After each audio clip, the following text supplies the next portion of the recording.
জুলুম অত্যাচার চাপিয়ে দেওয়া হবে।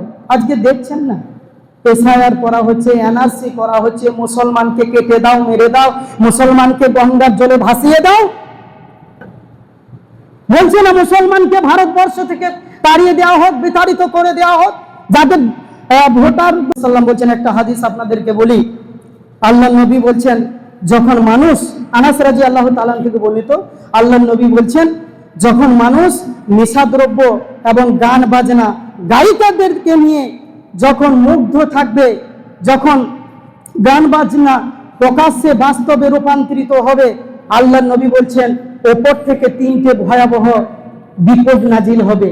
তার মধ্যে একটা হচ্ছে বিভিন্ন এলাকাকে আল্লাহ ভূমিকম্পে ধসিয়ে দেবেন, বিভিন্ন এলাকাকে ভূমিকম্পে ধসিয়ে দিবেন। আর দ্বিতীয় নম্বর হচ্ছে ওপর থেকে হোক বা কোনো জাতির পক্ষ থেকে হোক জুলুম অত্যাচার বাড়িয়ে দেওয়া হবে।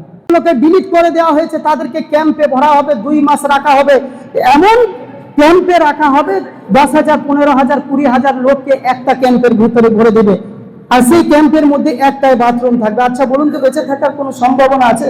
হয়তো 1 মাস 1.5 মাস বাঁচবে সেই মানুষটা, 2 বছর রাখার পর তাদেরকে গুলি করে হত্যা করা হবে। একবার আপনি বিবেককে হাত দিয়ে জিজ্ঞাসা করতে পারেননি যে আমি কোথায় এসেছি আজকে? মুসলমান কাউকে দোষ দিয়ে লাভ নাই, মুসলমান নিজে নিজে আজকে বিপদে পড়েছে। আজকে এর দিকে আঙ্গুল তুলছে। শেখ সাদী রহমতুল্লাহ আলাইহি বলছে, লোকের দিকে আঙ্গুল তোলার আগে তুমি দেখো তোমার দিকে 3টে আঙ্গুল আছে। ও যদি 12 আনা চোর হয় তো তুমি 16 আনা চোর। তো লোকের দিকে আঙ্গুল তোলার আগে নিজেকে আগে দেখতে হবে। তো মুসলমানের কোন জিনিসটা আমরা বাঁচিয়ে রেখেছি? মুসলমানের কোন জিনিসটা আমরা বাঁচিয়ে রেখেছি? নবীর একটা আদর্শ আছে, বলতে পারবেন যে আমার নবীর একটা আদর্শ, সুন্নতি পদ্ধতি চলে নিয়ে আমরা চলি? শুধু নামাজ পড়ি, রোজাটা রাখি, টাকা থাকলে হজ করে চলে আসি, এতটুকু। ইসলামের যতগুলো নিয়ম বলি আছে মেনেছেন? বিবিকে পর্দায় রাখতে হবে, এটা ফরজ, জানেন না? আমরা ফরজে থেকে আমরা কি করি?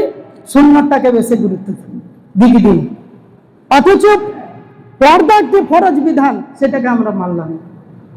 আমি বারবার আপনাদেরকে এটাকে বলছি যাতে করে আপনাদের বিবেক একটু লাগে।